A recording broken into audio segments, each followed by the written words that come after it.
Hello friends and welcome back to another Fashion Jammers Musical with me, Lee Credit. I'm your host as usual and Doctor Who is halfway through, so I thought I would quickly have a quick chat on the 4 episodes we've seen so far and my thoughts and maybe a little bit on the future as well. So let's get to it. The Robot Revolution is a good opener. Not my personal favourite, but heads in the right direction. Toxic masculinity is done well and I think there might be a few themes emerging. I'm going to leave that for the chat, as I definitely have quite a bit to say on that. Raz is likeable as Belinda Chandra. I get her anger and frustration, which I haven't seen in a while, so it's perfect to see. I do prefer Space Babies, if I'm honest. I just think it's more a pleasant opener for me, but this goes in the right direction. Lux is my favourite episode so far. The gods are back, they're getting better, which is what I want to see from the King, Russell T Davies. I'm going to be giving him credit, as finally he solved the historical racism issue that has been dragging and plaguing the show for so long, so that's very good. I want to say a huge respect to Russell once again, this time for the fan segment, because I like that. It takes a dig at Stephen Moffat's Blink, which was so included, and we know there's a little bit of competition, but they respect each other. And Stephen has commented that he loved that. So, well done, the King. I love the Doctor and Belinda together. I personally think there's a lot of potential with them, and I like the fact that they were together for most of it. The animation scene and Mr. Ringling, that was so good. The Well is a Midnight sequel. Rose, Aiden and Esther was brilliant. This was a lot better than Midnight in my honest opinion. The United were well improved. Good teamwork from Russell and Sharma Angel Waffle. The cold open is beautiful as I get Belinda's consent and the Doctor is there for her. She's been thrown in the deep end. She's got shot and nearly died because of this creature. She's starting to enjoy traveling, but she still wants to get home. And I'm glad that they've kept that side to her. Look at It is my latest favourite episode from this series so far. This tackles fake news and once again, kind of toxic masculinity. Conrad Clark is the opposite of myself and what he did was so bad, but I can't rule it out from Unit either. That saying, guys, I do think a certain Royce Hemlock overshadows him, and the podcast loves to dislike Royce by Cad Bane is in this as well, and he was good. Oh, Cad Bane, what have you done? More, the pressure's on, but I know you're going to slay it. Go Sam Witwer.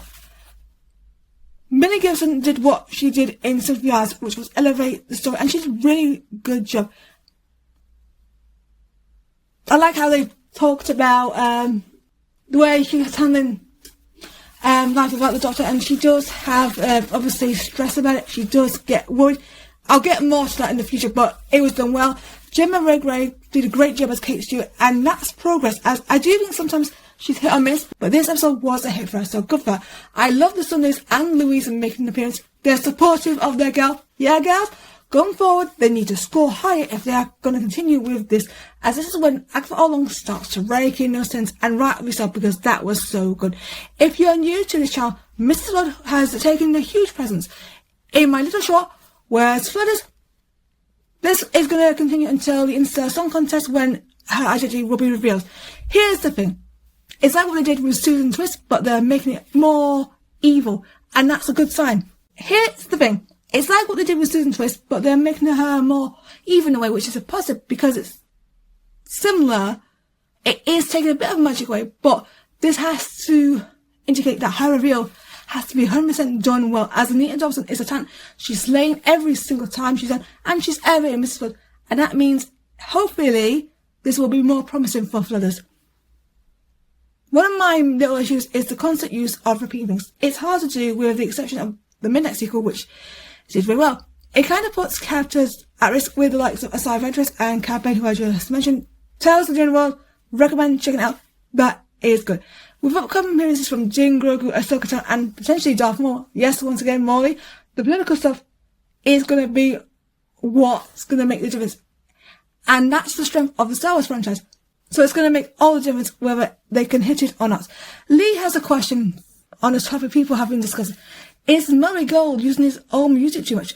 I am a Murray fan, so I do love a bit of nostalgia, but I am looking at the guys who have often developed new styles and many uses of Omega's theme, and they're fantastic composers. I would love to see Murray maybe focus on his new tracks, like 15's, Belinda's and Ruby's, as they're all very iconic. The main success is Shuri Gatwa and Ferrara Stephanie's chemistry.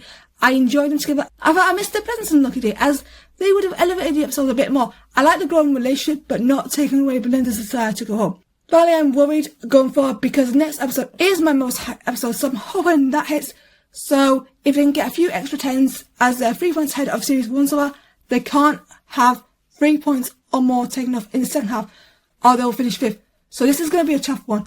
This little aspect is what's going to make the difference. Are you enjoying the series so far? You can comment down below or at Phasma22 on social media. Thank you for listening, and I'll see you in my next video.